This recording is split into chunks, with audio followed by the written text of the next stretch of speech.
di Bermuda. Dan ternyata garis pesawat cukup oke menuju ke arah shipyard. Dan tentu saja kita akan melihat apakah akan meriah di map atas. Ada Falcon dan juga Bigatron yang harusnya tidak menguasai di area observatory. Namun firing sudah terjadi di area Pocinok yang harusnya teman-teman dari Fluxo. Yang kali ini dari Bobs ya bakal sudah mendapatkan 1 poin eliminasi atas 1 orang WAG Alan di sana, Baby. Yes, WAG kehilangan 1 player oleh seorang Bobs. Bobs ini menjadi salah satu MVP player juga akhir-akhir ini ya. Dia adalah salah satu player yang cukup kuat. Sebagaimana juga support dari teman-teman yang lain. Tapi WAG mereka harus berhati-hati. Mereka kehilangan 1 player dan berhasil di revive kembali. It's okay. Ini masih awal banget juga. Dan kali ini mereka akan tetap bersinggungan dengan tim Fluxo. Bagaimana Alan terlihat di arah sana. Bobs akan coba menerkan sedikit demi sedikit. Damage sudah mulai masuk. Tapi Alan masih bisa survive. Dan gak akan lama lagi sepertinya karena Gio sudah mulai menyadari bahwa adanya Alan di arah sana sedikit. Tapi pasti. Pelan-pelan tapi pasti. Yang jelas ada follow up yang dilakukan dari arah jarak jauh oleh teman-teman. Dari WAG. Tapi Gio sepertinya akan coba melihat dari arah kejauhan. Dan sedikit kesulitan karena adanya beberapa yang dimanfaatkan oleh teman-teman dari WAG. Tapi mereka sepertinya harus coba war terlebih dahulu dengan arah kiri di belakangnya. Karena Alan dan juga kawan-kawan sudah mulai mendekat ke arah Gio. Gio hanya sendirian saja. Tapi jatuh dilakukan begitu saja. WAG kehilangan seorang Alan lagi dan lagi. Sehingga WAG harus berhati-hati sejauh ini. Ya tapi gak masalah. Karena akhirnya berhasil untuk dilakukan reviving lagi. Untuk kedua kalinya Alan berhasil untuk dilakukan reviving. Export juga demikian. Karena posisinya tadi berada di area open field ya, di area patahan. Dan untungnya WAG berhasil untuk mendapatkan 1 vending machine mereka. Dan sekarang Xbor maksud gue yang berhasil untuk dipanis lagi dan lagi. Begitu juga dengan Krillin. Dengan adanya informasi yang harusnya udah diterima juga oleh Fluxo. Dan Cyrusnya harus terjatuh. Ada Dimitri yang sudah diaktifkan. Ditinggal dulu karena Dimitrinya masih on point. Oke, nice banget dibuka 1 glue wall-nya. Namun Cyrus untuk kesekian kalinya berhasil diculik oleh Bustin di sana. Bustin akhirnya mendapatkan 2 poin eliminasinya, Baby Lee. Itu dia dapetin 2 poin eliminasinya. Dan melihat pertarungan antara Fluxo dan juga WAG. Ini membuat teman-teman dari Fluxo malah mendapatkan poin kill lebih banyak. 6 poin kill yang mereka dapatkan dari 1 tim saja. WAG beberapa kali melakukan reviving. Tapi yang jelas arah yang mereka ambil ketika mereka turun menurut aku kurang tepat sih. Mereka coba turun ke factory tadi si orang Alan. Sementara mereka tahu kalau Fluxo ada di sana. Satu hal yang cukup riskan dan harus diperhatikan lagi sih sebenarnya. Ya dan gak masalah juga. Teman-teman WAG ternyata harus finish di stage ke-12. Sulit banget untuk melakukan regrouping.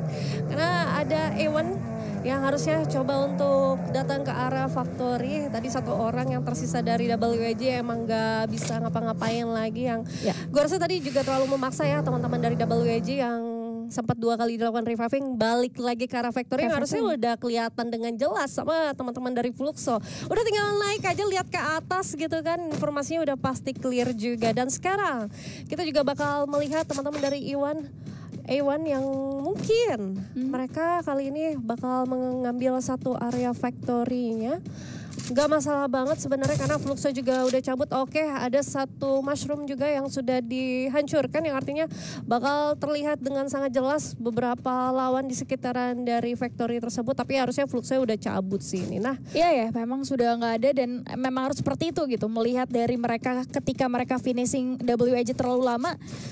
Aku rasa udah momen yang tepat Fluxo berpindah tempat terlebih dahulu. Salah satunya Pocinok menjadi tempat drop zone mereka dan mereka akan balik ke arah sana. Dan kali ini ada 1 scooping yang dilakukan oleh salah satu player dari E1 Esports. Melihat dari arah kejauhan sepertinya Fluxo akan melakukan fight again dengan tim yang lain kali ini, Kambun. Ya, tim yang lain siapakah kira-kira di sana? Tapi nggak masalah juga harusnya teman-teman dari perwakilan Brazil ini masih coba untuk rotasi cepat aja. Menit ke-5 mereka sudah gerak banget. Apalagi kali ini mereka dapat menguasai area 2 kota. Dan teman-teman dari Fluxo sih harusnya mereka juga bakal mengambil area Pocinok lebih clear ya. Karena tidak ada siapapun yang jadi concern aku. Tadi gue ngelihatnya teman-teman dari dari Falcon dan juga Bigatron. Dan Bigatron benar-benar berpindah dengan cepat gitu. Mereka lebih objektif dengan zona selanjutnya.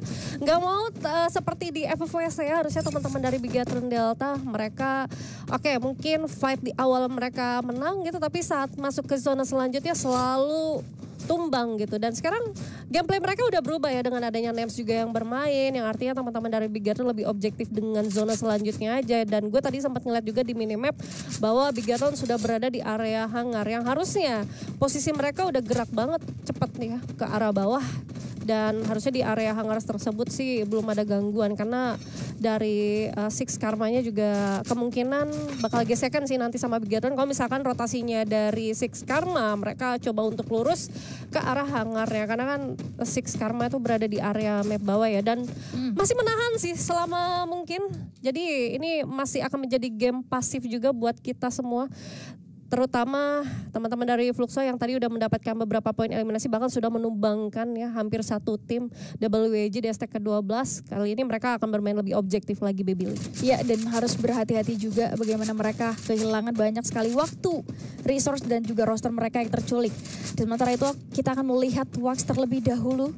Mereka memang dari hari kemarin cara bermainnya cukup defensif ya. Bagaimana mereka dapetin satu kempon, mereka jaga di sana nggak terlalu banyak rotasi karena mereka tahu bahwa di sana masih terbilang zona aman, masih bisa dibilang tempat yang point of view-nya lebih luas juga gitu. Jadi mereka akan memilih untuk di sana terlebih dahulu walaupun memang bisa aku bilang dengan mereka seperti itu mereka akan stuck dari segi resource. Yeah. Dan juga ketika mereka mau rotasi akan sedikit sulit sebenarnya karena itu area yang cukup terbuka menurut aku. Iya, tapi emang ini gak sih gameplay dari Brazil dari kemarin gue perhatiin ya. Mereka selalu mainnya rapat gitu dan selalu nahan dan selalu menghindari fight di early. Salah satunya tim Fluxo kalau kemarin gue ngeliat mereka coba untuk ngetem di area Mars Electric selama mungkin. Even itu di atas 12 menit mereka masih di area Mars Electric. Ya itu sebenarnya memang sepertinya gameplay dari teman-teman Brazil gitu kan dengan skill Tifa yang akan mereka andalkan juga. Jadi emang lebih ke main disiplin aja gitu. Tapi kalau kita lihat tadi sebenarnya ada pergerakan yang oke juga dengan mini launchpad dari beberapa tim. Bahkan kali ini Six Karma harusnya sudah mengetahui rotasi dari Big Gaton Delta yang tepat banget di depan mereka. Hampir saja sebenarnya mereka ketemu ya COD-an di arah Factory. Tapi objektif dari Big Gaton Delta lagi-lagi akan mengambil area Pochinok. Nah ini PR juga untuk Big Gaton Delta kemarin yang mereka sudah nahan selama mungkin. Dan akhirnya di area masuk ke late game mereka harus rontok dengan dua tim yang coba untuk nembak ke arah mereka yaitu arah RQ dan juga Buriram ya. Kalau tidak salah kemarin tuh Buriram dan sekarang Big Gaton Delta akan mengulanginya dan harus lebih berhati-hati lagi. Harus coba untuk secure di area Pochinok akan seperti apa gitu. Karena gue rasa teman-teman dari Big Gaton akan bermainnya jauh lebih pasif daripada di FFVS ya. Iya. Dan ngomongin hal tersebut melihat dari Bermuda kemarin itu artinya memang setiap tim harus banget punya strategi dan juga cara rotasi yang berbeda gitu ya. Jangan sampai hal-hal seperti itu terbaca oleh lawannya dan kita tahu ini adalah turnamen Global Finals yang mana setiap tim akan sangat cepat untuk membaca kelemahan mungkin atau pergerakan satu sama lain gitu. Jadi memang harus seperti itu. Dan kita akan melihat EVOS Divine terlebih dahulu. Melihat EVOS mereka akan coba mengamankan satu kebun rumah dari arah pinggiran zona. Yang mana mereka belum dapetin poin kill sama sekali dan kayaknya memang dari tadi mereka belum ada team fight. Iya dan ini yang harusnya dilakukan sama EVOS kemarin gak sih? Kemarin mereka sudah dapetin area Sentosanya, satu orang dikirim ke area Cape Town dan ternyata mereka bakal mau coba untuk retake compound di area Cape Town gitu kan. Tapi ya memang karena dua tim tersebut yaitu Hua dan juga Reta yang kemarin berada di area map bawah di Cape Town yang gak main. Jadi mereka harusnya lebih oke banget untuk rotasinya. Tapi kali ini ada fight yang akan terjadi antara Fluxo dan juga Big Gaton Delta. FGL sudah diaktifkan, bahkan Bobs kali ini sudah terkena. Satu Joseph yang juga langsung aktif begitu saja. Namun Keong harus sayang banget kerja di sisi yang lain. Harus diculik oleh MT7. Kali ini Keong masih mencoba untuk menggunakan satu repair kit. Dia hati-hati Dik sudah mulai tumbang. Keong sudah diaktif dari kejauhan dan ternyata Big Gaton Delta harus finish di STK ke-11 Baby Lee. Iya, ini sebenarnya kunciannya tuh ada di MT7. Kalau misalkan MT7 dibuat sulit untuk bisa ngedetect arah player Big Gaton Delta, harus mereka bisa ngelawan 3 player yang ada di bawah sana gitu. Tapi ini juga berkat beberapa FGL yang terpasang tadi kan, bagaimana Global itu gampang banget untuk dihancurkan. Ngomongin soal Global, mereka mau ngeblokir area jendela ke arah belakang pun menurut aku agak sedikit sulit ya, karena mengenal semakin hari semakin banyak counter dari Global tersebut gitu. Tapi memang balik lagi mereka harus tahu betul di mana key playernya. MT7 dia manfaatin higher ground dengan sniper. Kita tahu sendiri damage dari sniper seperti apa gitu, instant kill. Jadi memang hal-hal tersebut patut diperhatikan lagi, apalagi mereka tereliminasi langsung dan kali ini POV kita berubah ternyata ke arah tim Falcons. Iya, ya, di mana Falcon hati-hati. Sepertinya SCCP sudah paham banget ya akan mendapatkan satu area patahan. Kemarin kalau aku perhatiin teman-teman dari SCCP ini mereka singgungannya sama Twisted Mind gitu kan. Kali ini sama Thailand lagi hanya beda bendera aja. Falcon sudah coba untuk memberikan pressure terhadap SCCP, dibuat mundur dulu, tarik dulu teman-teman dari SCCP. Ada Nikeboy di sana. Oh, Nikeboy tembakan yang on point sekali tapi juga menerima tembakan dari teman-teman Falcon yang kali ini kita juga melihat belum ada upaya untuk feedback ya. Teman-teman SCCP masih coba untuk setup. Oke, glumeter harusnya sudah coba untuk dipasang aja. Tapi kenapa dibuka di situ glualnya? Untung aja ada Nairi juga datang. Kan cepat hancur ya jadinya. Itu satu komunikasi enggak sih? Tapi nggak masalah banget. Nikeboy masih mencoba untuk mencari posisi yang nyaman. Ini sama-sama blind spot sih. Tapi nggak masalah. Untuk Falcon, setidaknya Falcon masih bisa setup di area patahan. Hati-hati, ledakan-ledakan akan diberikan oleh tim Falcon. Dan ternyata udah langsung masuk ke area pertahanan teman-teman dari SCCP Billy. Yes, itu dia. Falcon seharusnya datang ke pancing begitu saja. Tapi SCCP sebagai tim yang setup lebih dulu harusnya mereka menjadi tim yang lebih kuat saat itu. Tapi sepertinya beberapa poin sudah mulai hilang begitu saja. Nandox akan coba memberikan pressure dari arah belakang sana, dari arah kejauhan. Ada M79 juga yang akan coba mereka genggam. Tapi sedikit-dikit mereka akan coba mencicil damage yang sudah mulai terlihat di arah sana. Oh my god, 2 player dari SCCP dihilangkan begitu saja. 2 player tersisa. Nikeboy kali ini akan coba melontarkan beberapa amonya ke arah depan sana menggunakan sniper. Tapi kali ini masih belum ada korban jiwa. Ternyata Falcons mampu untuk dieliminasi satu persatu. Ini pertukaran yang cukup balance. Bagaimana Falcons juga harus kehilangan beberapa player jam sudah dilakukan. Tapi Nandox tidak bisa survive. Tersisa Nikeboy kali ini. Nikeboy, let's go. Jam sudah dilakukan menggunakan mini Uzi-nya. Tapi wow, dua tim sekaligus. Iya, zonanya udah sakit banget. Jadi ya sama-sama enggak oke untuk kedua tim fight di area luar zona seperti itu ya. Oke, setidaknya Falcon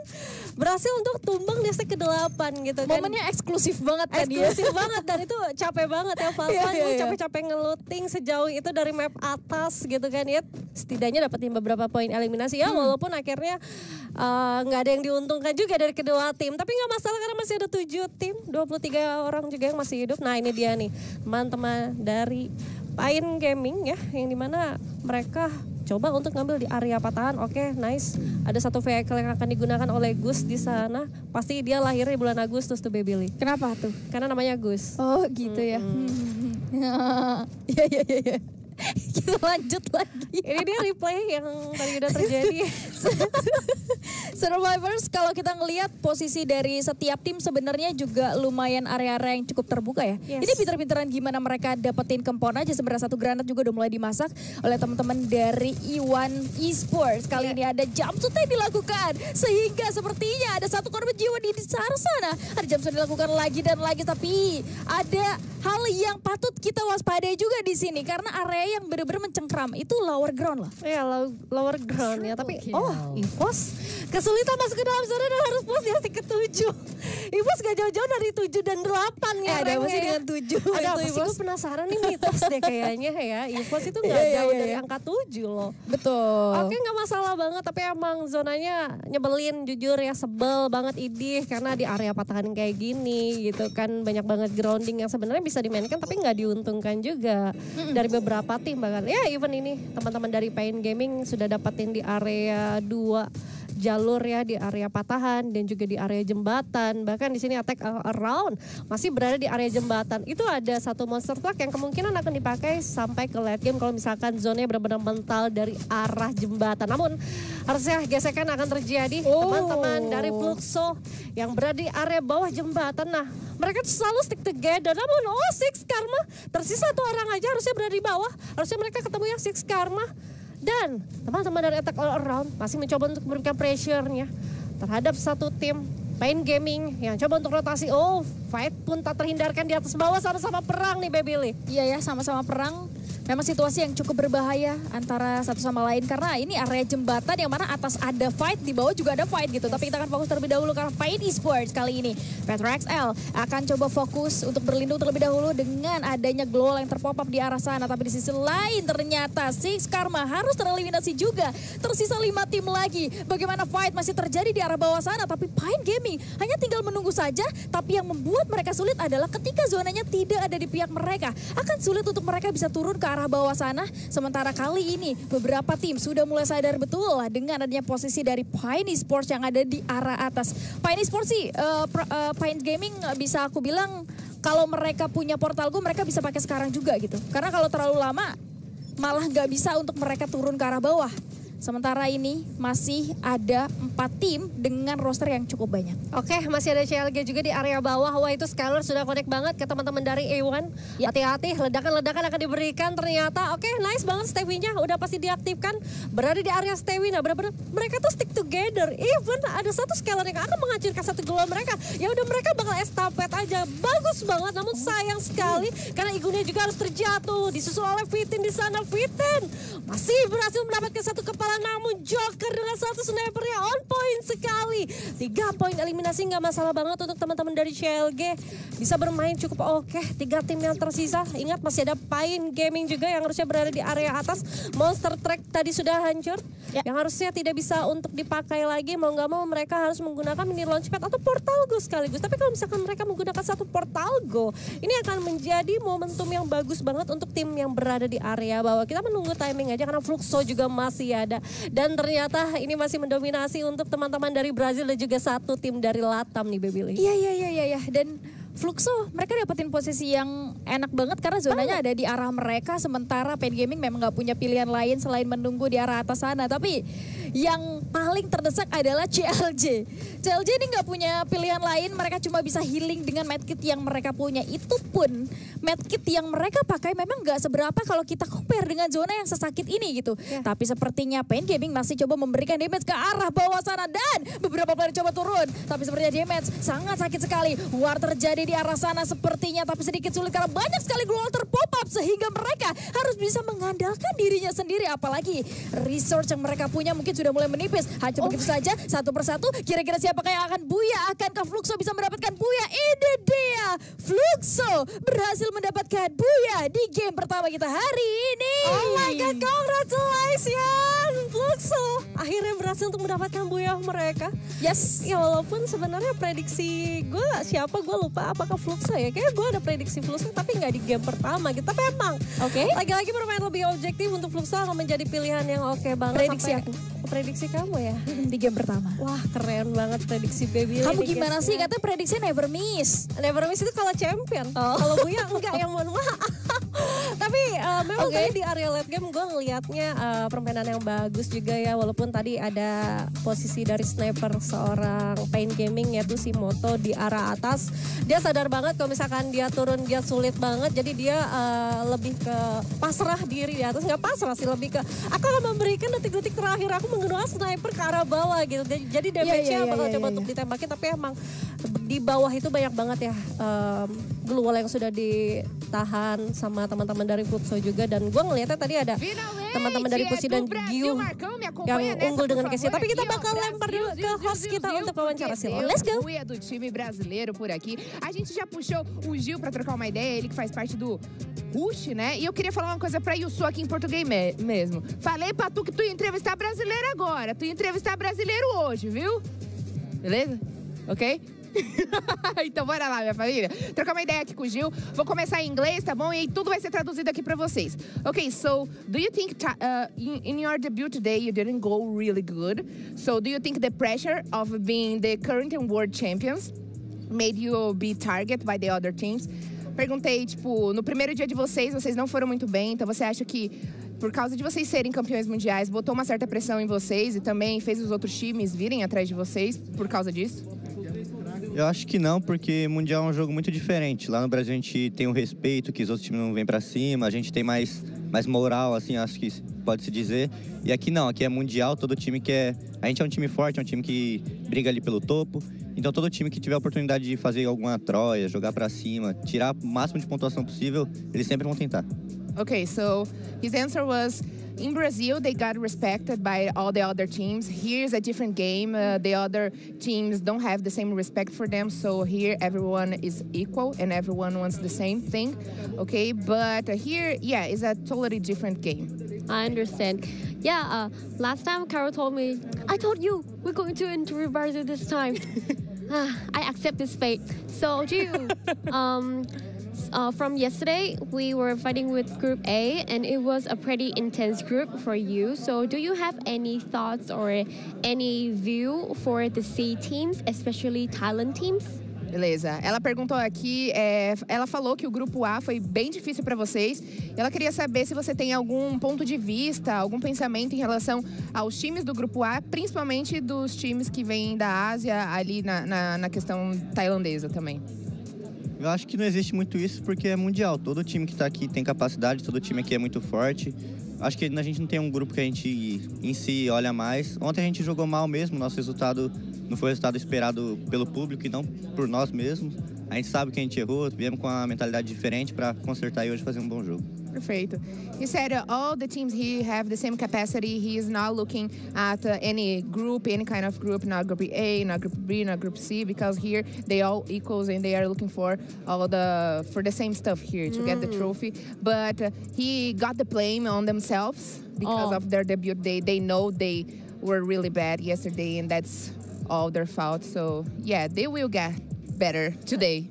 As we already see. That's good mindset. Mas é isso, minha família. Bora de melhores momentos, porque o primeiro Buia brasileiro finalmente saiu. Pode comemorar. Yusu. And thank you, Jiu, and congratulations on your first Buia. It might be a kick-off for all the Brazil teams, right? But we were looking forward to the next game. And now let's head back to the caster and watch our analyze. Boa, valeu, Gil.